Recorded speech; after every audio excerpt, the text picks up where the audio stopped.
मन की शक्तियों को जागरूक करने की तकनीक। ये हिंदी अनुवादित बुक है the Silva mind control method की, और हम इसी हिंदी अनुवादित बुक की रीडिंग कर रहे हैं। आज हम इस बुक का 13th चैप्टर यानी 13वां अध्याय पढ़ेंगे। अभ्यास के लिए अपना एक समूह बनाएं। मैं चाहता हूँ कि इस पुस्तक को पढ़कर आप अपनी मानसिक क्षमता को उसी तरह विकसित करें जैसे हम माइंड कंट्रोल की कक्षाओं में करते हैं। इसके लिए आपको पूरे धीरज के साथ लंबे समय तक अभ्यास करना होगा। अभी तक आपने जो भी अभ्यास किए वह अकेले किए जाने वाले अभ्यास हैं। 1-2 महीनों के अभ्यास के बाद आप इसमें कुशलता प्राप्त कर लेंगे और अपने अगले चरण के लिए तैयार हो जाएंगे।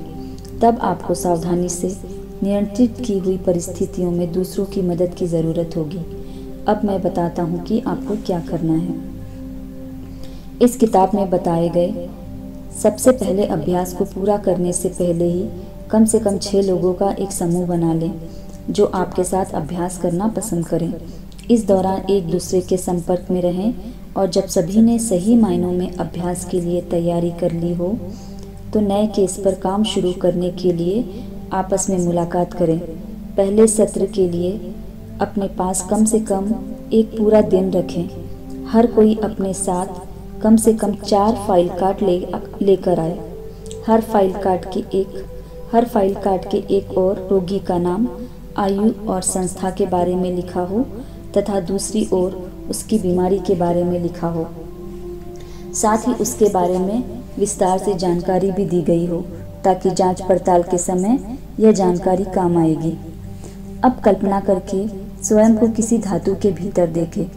आपको ऐसा करने के लिए धातु के क्यूब या वे सिलेंडर नहीं मिलेंगे जो हमारी कक्षाओं में होते हैं।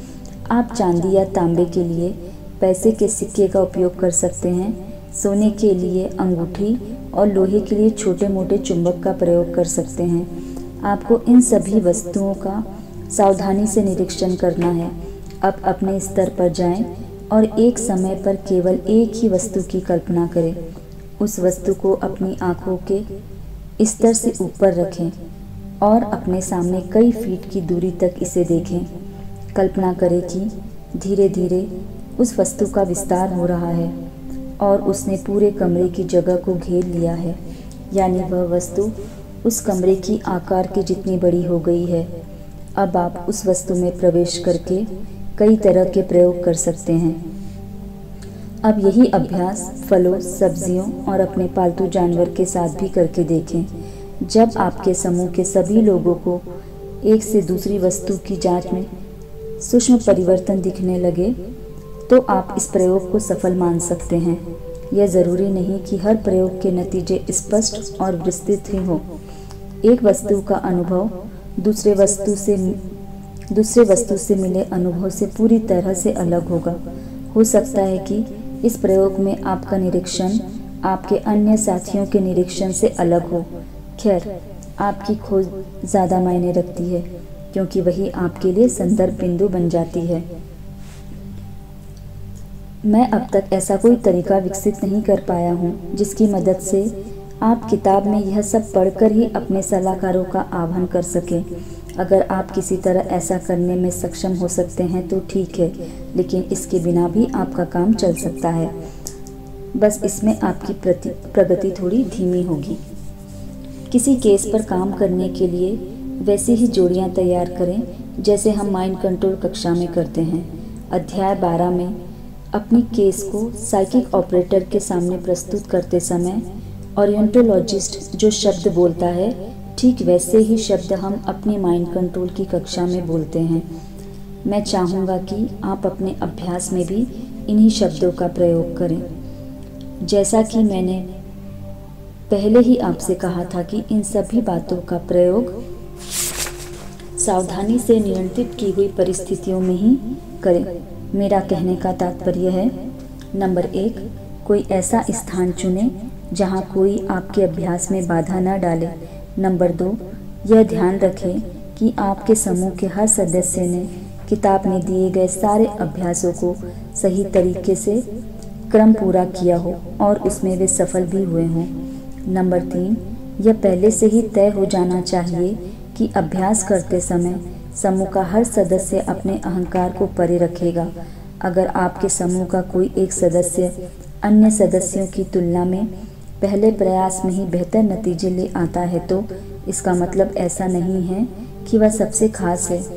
वह पहली बार तो सफल हो गया, लेकिन 5वीं व 6वीं मीटिंग तक भी कई लोग मानसिक स्तर पर कार्य नहीं कर पाते। जो लोग बहुत धीमी गति से आगे बढ़ते हैं वे आगे जाकर बेहतर नतीजों के साथ बेहतर साइकिक यानी अतीन्द्रिय संवेदनी बनते हैं। ऐसा हमारा अनुभव है। नंबर 4, अगर आप किसी ऐसे माइंड कंट्रोल ग्रेजुएट को जानते हैं जो निरंतरता से प्रशिक्षण में सिखाई गई बातों का अभ्यास करता है तो अपने अभ्यास के दौरान उसे विनती करें कि वह भी आपके साथ शामिल हो जाए। अगर वह आपका साथ देगा तो आपका काम आसान हो जाएगा।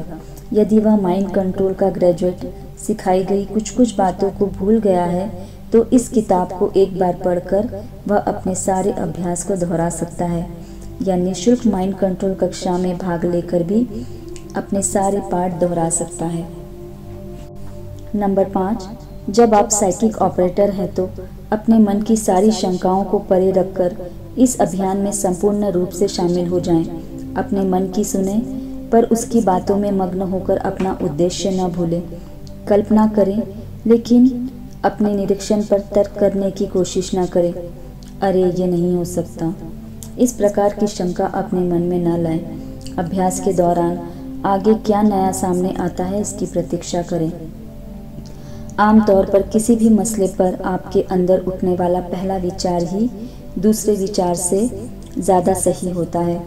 लगातार बोलते रहें।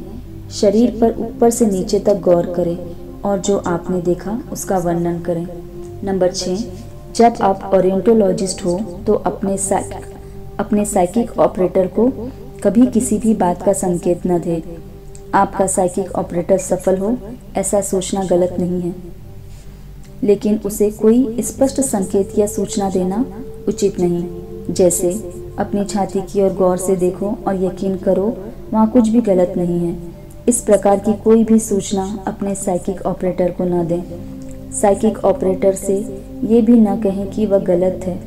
शुरुआती अवस्थाओं में जब कुछ गलतियाँ होती हैं या कुछ बातें छूट जाती हैं तब उस समय हम जिस केस पर काम कर रहे होते हैं साइकिक ऑपरेटर बीच में ही उस केस को छोड़ देता है और दूसरा केस अपने हाथ में ले लेता है। हालांकि यह उसकी एक साधारण सी भूल होती है जिसे थोड़े से अभ्यास से सुधारा जा सकता है। साइको ओरिएंटोलॉजिस्ट ने सामने वाले को हतोत्साहित करने के लिए कुछ गलत शब्द कहे तो उसके विकास की गति में ठहराव आता है। इसलिए अपनी ओर से इतना ही कहे कि मेरे पास इस बारे में कोई जानकारी नहीं है। नंबर 7, धीरज रखें। अगर आपके जैसे ही 5 लाख से अधिक लोगों ने इसमें सफलता पाई है तो आप भी निश्चित ही सफल हो सकते हैं। हो सकता है कि आपको लंबे समय तक अकेले ही प्रयास करना होगा या किसी अनौपचारिक समूह के साथ काम करना पड़े। जल्दी करने की ज़रूरत भी नहीं है। नंबर 8, आपके समूह का हर सदस्य जब नियमित रूप से हर केस में सफल हो रहा है तो भी अपने समूह के साथ एकत्रित रहें, आपस में मिलते रहें और एक साथ काम करते रहें। इस तरह आप बेहतर और बेहतर होते जाएंगे और एक दिन इस काबिल हो जाएंगे कि अकेले किसी केस पर काम कर सकें।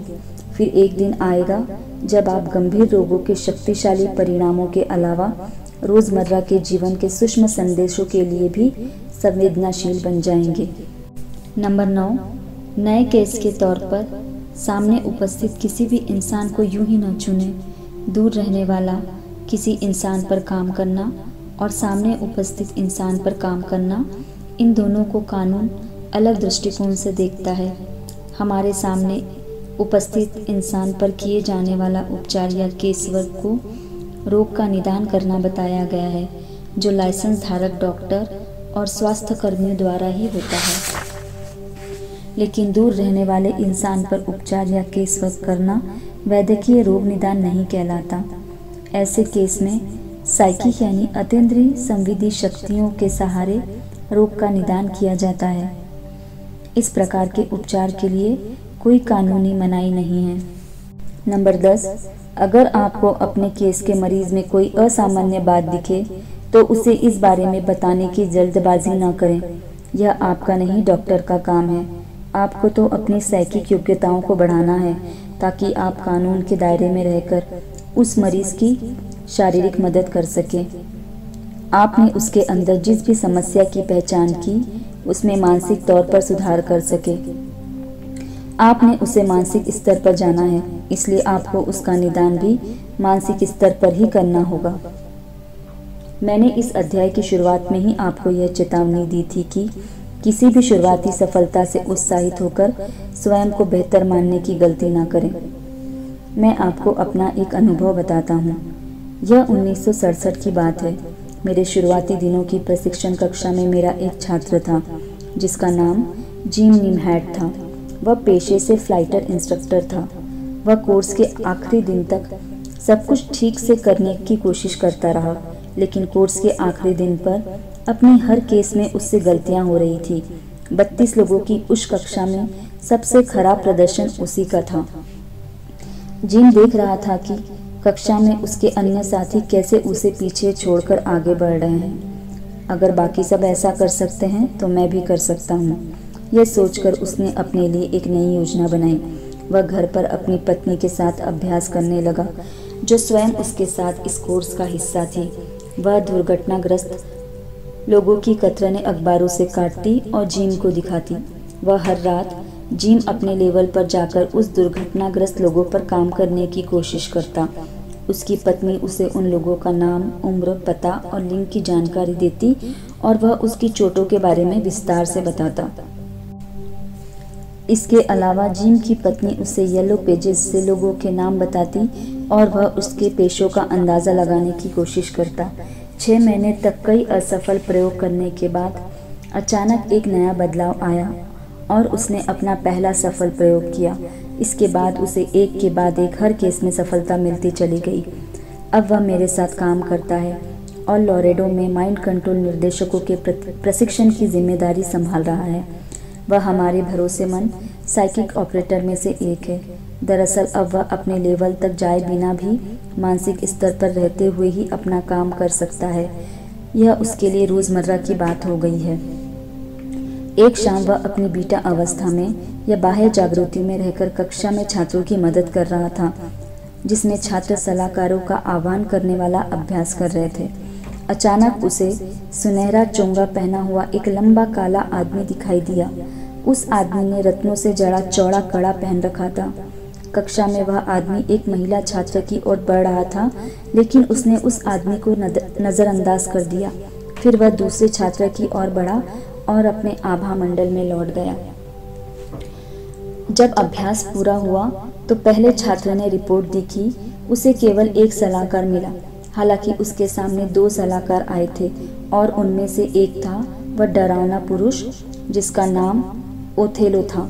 दूसरे छात्र ने कहा, मुझे भी सलाहकार के रूप में ओथेलो मिला। वह सीधे तो नहीं आया, लेकिन अभ्यास के अंत में मेरे पास आया। यह ज़रूरी नहीं है कि आपको भी जिम जैसा ही अनुभव हो।